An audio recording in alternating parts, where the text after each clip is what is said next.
have here, guys, x sub 0 between 5 and 5, right? X sub 0, that's the initial. Find the minimum using GA. This is the range. So guys, this is the. Let me see, guys, if I can show you. Okay. So here, guys, I am defining a plotting function, which I defined. I will show you guys in a minute. Okay. Here, guys, I am choosing a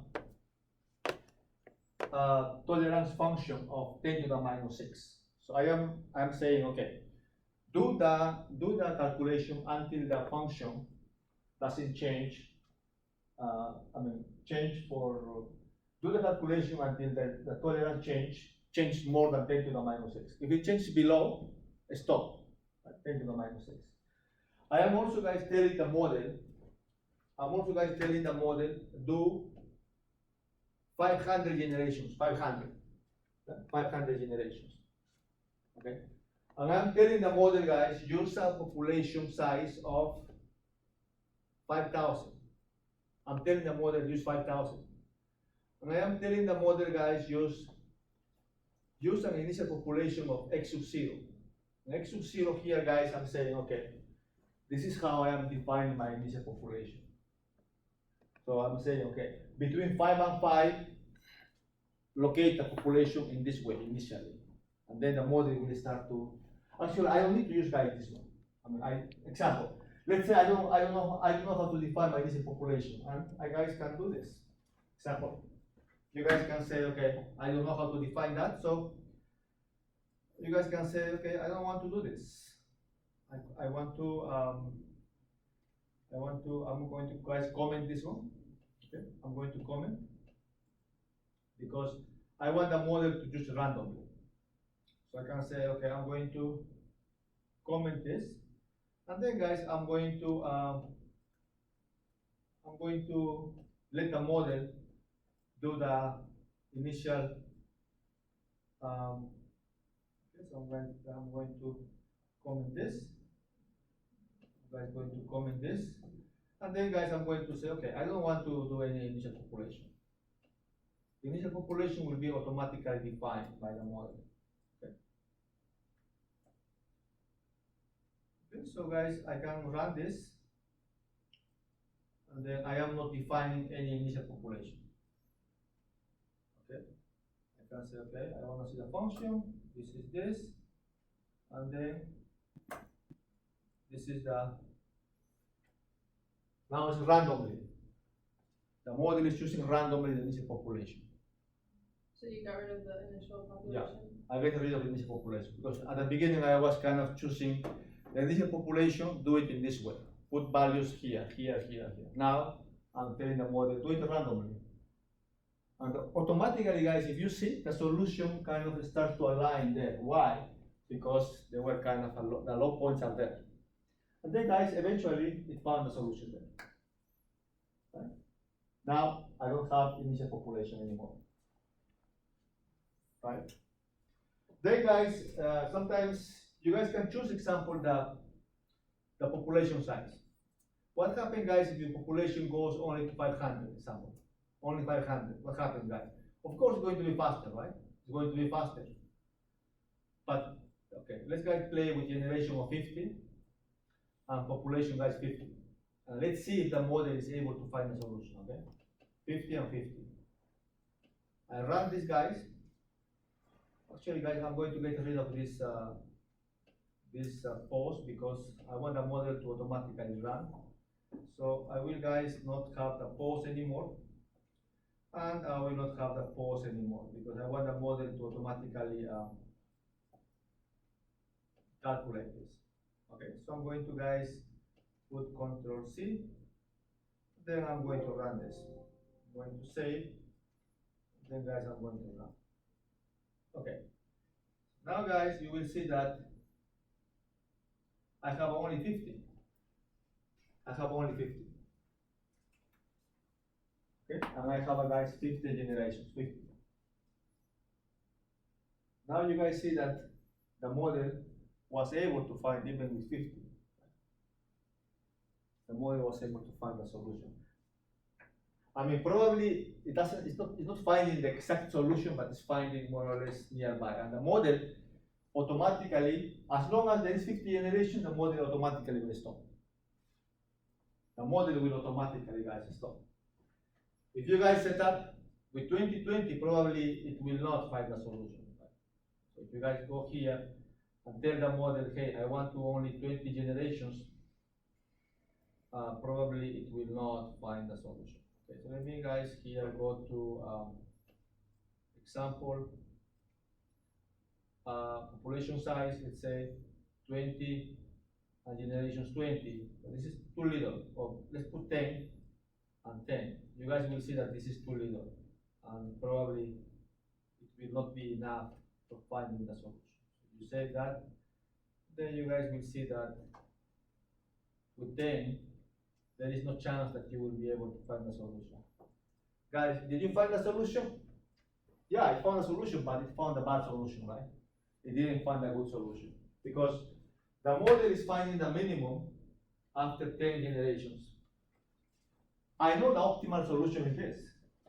This is the optimal 0, 0, and 0. I know this is the optimal solution. But GA is not finding the optimal solution, it's finding close. Because I only use 10 generations and 10 generations. So guys, what we do in practice what we do is we do trial and error.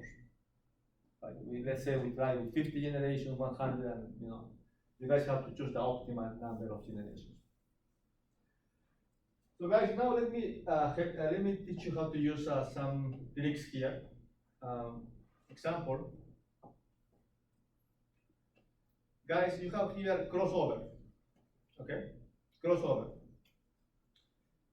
I have here, guys, a mutation uniform 0.2, 20%.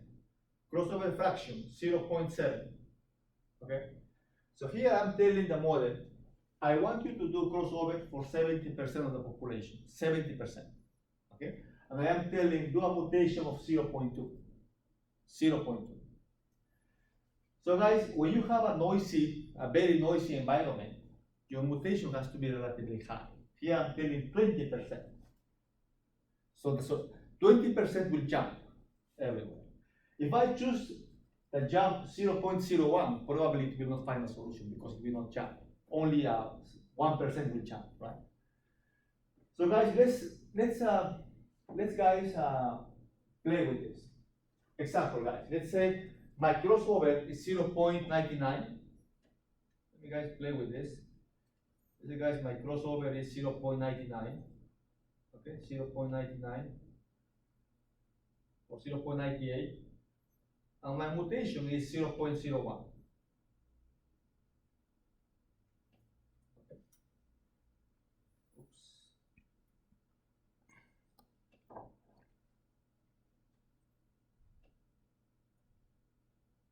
So I am basically here not doing much mutation.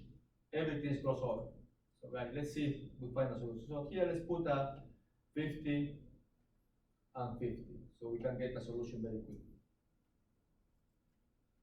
50 and 50. Okay, I'm going to save this. Then you guys will see that it's going to be very hard to find a solution. Because even though I have a 50-50, I am not finding the solution. You guys see? Because there is no mutation. Right? The crossover, so guys, it found a solution very far away from what I want, even though I have a 50-50. Because the reproduction is only with a population that is kind of far away. It's kind of difficult to find the actual solution. However, if I change the mutation now, to example, to 20% or 10%, even 10% is going to be good, 0.10, 10%, and the crossover example, I can say 0.80, then it's different.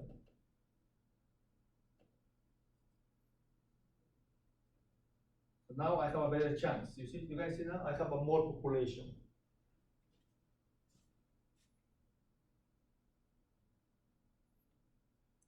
you guys see it's jumping more.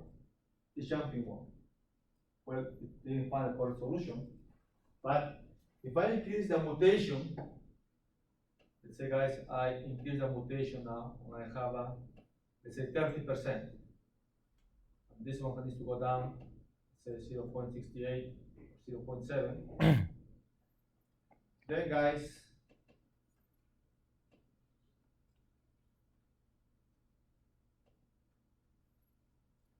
the solution is jumping more, is exploring more.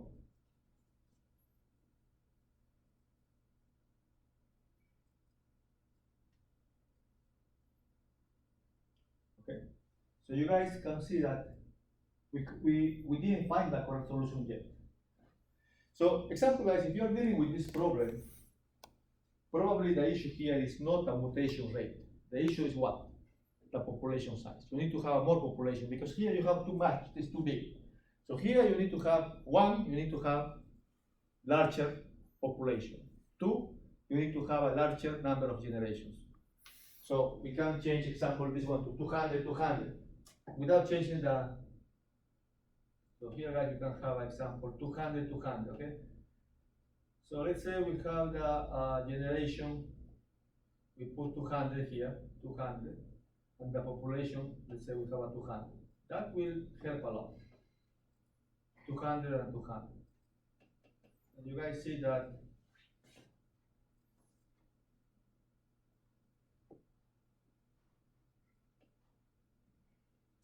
now you guys have a better size of population.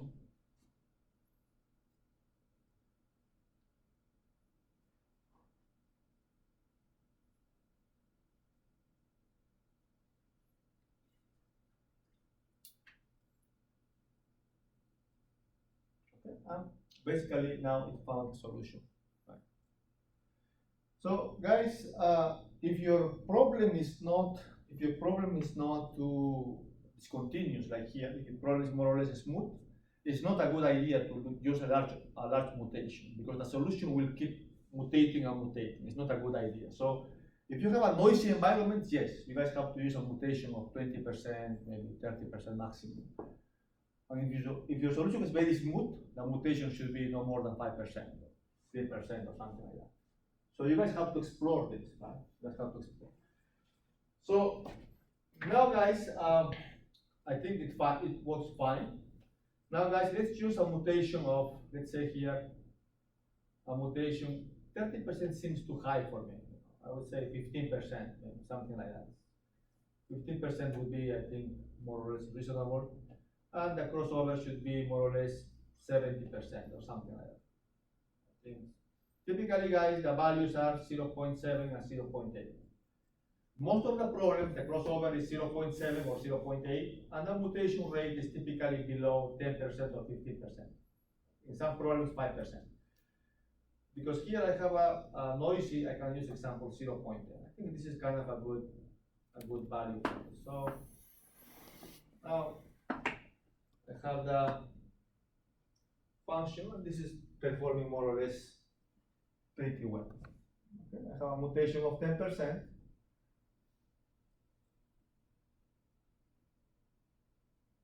It's jumping, and it didn't find the correct solution, right? So I have a -1, 0. So here you guys might want to increase the population or the generations, or you guys also might want to increase the mutation because the correct solution is this. So you guys have to play with this. You guys have to explore and plot for different conditions. Okay. However, guys, if you do this for more population, example, for 500 generations or maybe 1,000 generations, and then a population of maybe 500, then it's going to be different, right? So, example, generation 1,000 and population, let's say 500, or even 1,000, going to be different. Now you guys have a much better pool. Then now the likelihood you will find a solution is much better. So in this case, we know before the MATLAB start working that the right solution is 0 because that equation is not complex one, but what will happen if we have a more complex equation and previously we don't know what will be the So we the have to do trial and errors. We have to do and trial and errors. and how are we How? gonna know that is the solution that is given by the algorithm or matlab Is correct. is correct? Yeah, so what you do is, first, you play with a large number of generations, let's say 10,000 or 100,000. On a population, you change it to, let's say, 1 million, or that's one condition. So that more or less will give you the correct solution because you are using a large pool and a large generation. That should be close to the correct solution. Now, you start to play with multiple population. Typically, what we change is population and generation. Okay, so example, you use this population and generation. Okay, first you fix one of them. You fix population or generation. Example, you say, okay, I'm going to have a generation of, let's say, 10,000. Okay, so this is constant. And then you use a population, let's say, this is the fitness function F, and this is the population. Let's say you work with a population of 1 million. It's a big population. And then you use other population. If your, this is what I expect that you should have. If you use a very large population, the fitness function will not change. So you are going to have a constant fitness function. However, when the population starts to decrease, then your objective function will be like this. It's something like that. So then you have to say, okay, the minimum population I should use is this. That's the minimum. And if you use higher than that, it's good, because you are achieving the solution, right? So example, let's say you try with a population of 1 million. For sure you will have a correct solution because you have a large number of population. But if you use, let's say, 20, you will not have a good solution. And if you use 5, then the solution will start to become worse and worse. But there is a kind of an optimal range. It's similar to the mesh convergence analysis. Right? If you use a very small mesh and a smaller and smaller mesh, the solution will be constant. But when you start to use a more coarse and more coarse, the solution will change. It's similar to that. Right, So it's it's recommended to trial with from the beginning with high population values. Yeah, that will give you more or less the estimate what should be the good solution. But at the beginning, you don't know, so you have to play with this. You have to play. You have to play with that. Typically, people play with lower population. Example, people try with 40, 80, 200, 400. So if the solution doesn't change, it means that maybe the solution is correct already. But just to make sure, people use a very large population and a very large number of generations. So people call that the kind of true optimal. We don't know is the real optimal, but we call it kind of true optimal in quotes. So if you see papers of GA, people call that true optimal, when you use a very large generations and a very large number of population. Okay guys, so here